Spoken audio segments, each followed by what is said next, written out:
अच्छा आप बताओ, यदि धर्म की स्थापना कर दी द्वापर युग में अंत में, तो कौन सा युग आना चाहिए था? और आया कौन सा युग? तो कौन से धर्म की स्थापना कर दी? आ तो कलयुग गया। श्री कृष्ण जब अवतार लेके आए, जब सारे दुष्टों को मार दिया और धर्म की स्थापना कर दी, तब तो सतयुग आना चाहिए। आया कौन सा युग? तो कहाँ भगवान ने धर्म की स्थापना की? कौन से धर्म की स्थापना की? तो कलयुग आ गया। धर्म की स्थापना हम तब मानते हैं जब सतयुग आ जाता। देखो सत्य गुण आ गया, भगवान ने दुष्टों का नाश कर दिया, अब सत्य ही सत्य सब जगह है। अब तो सतयुग आ गया, लेकिन आया कलयुग। तो कौन से धर्म की स्थापना भगवान ने की जानते हो?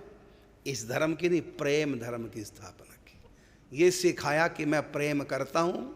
देखो भक्तों से, तुम भी मुझसे प्रेम कर सकते हो।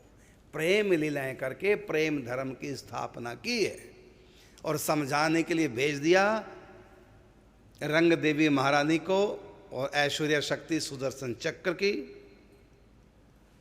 और भेज दिया इस धराधाम पर निम्बार्क भगवान को कि लोगों को सिखाओ जो मैंने प्रेम धर्म की स्थापना की है। लोगों में वो प्रेम धर्म है नहीं, लोग जानते नहीं। मेरी लीलाओं का उदाहरण दे दे करके बताओ। तो भगवान की दो तरह की लीला हुई, एक तो प्रेम की लीला, माधुर्यमय लीला, और दूसरी ऐश्वर्य लीला।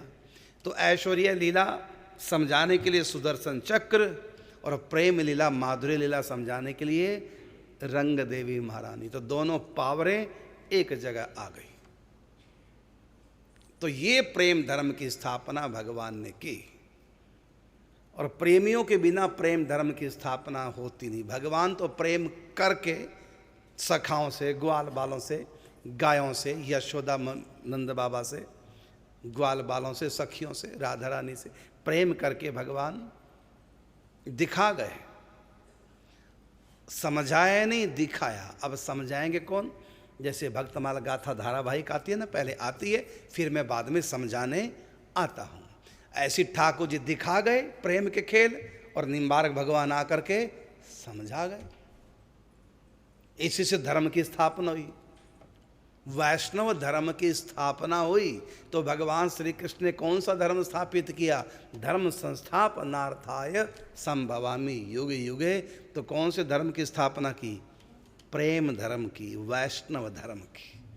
तो वैष्णव धर्म दिखा गए, प्रेम दिखा गए लीला करके, और समझाने के लिए भेज दिया सुदर्शन चक्र अवतार, रंगदेव जी के अवतार, निम्बार्क भगवान को। जाओ प्रेम धर्म को जो स्थापित करके आया हूँ उसको आगे बढ़ाओ। और देवऋषि नारद जी ने प्रेम के ऊपर 84 सूत्र लिखे। तो गुरु किसको बनाना है? देवऋषि नारद जी को। और परंपरा से ही, क्योंकि मैंने हंस अवतार धारण करके ये प्रेम की शिक्षा दी थी सनकादिक ऋषियों को, और सनकादिक ऋषियों ने इसी प्रेम धर्म की शिक्षा दी थी देवऋषि नारद जी को, और देवऋषि नारद जी इसी प्रेम धर्म की शिक्षा देंगे आपको, माने सुदर्शन चक्रावतार भगवान निम्बार्काचार्य जी को। फिर पृथ्वी पर उस प्रेम धर्म की का प्रचार प्रसार करना, इसी का नाम है वैष्णव धर्म। तो प्रेम सर्वोपरि, इसलिए कहा कि सबसे ऊंची प्रेम सगाई, प्रेम तत्व सबसे ऊंचा है। तो भगवान का अवतार किस लिए होता है? प्रेम के लिए, प्रेम धर्म सिखाने के लिए। तो जिनमें प्रेम नहीं उनका संहार कर देते हैं, और जिनमें प्रेम है उनके साथ प्रेम की लीला कर देते हैं। और उसके बाद निम्बार्क भगवान को इस धराधाम पर भेज करके प्रेम धर्म का प्रचार प्रसार। तो स्थापना की है ठाकुर जी ने प्रेम धर्म की, और प्रचार प्रसार किया है निम्बार्क भगवान ने।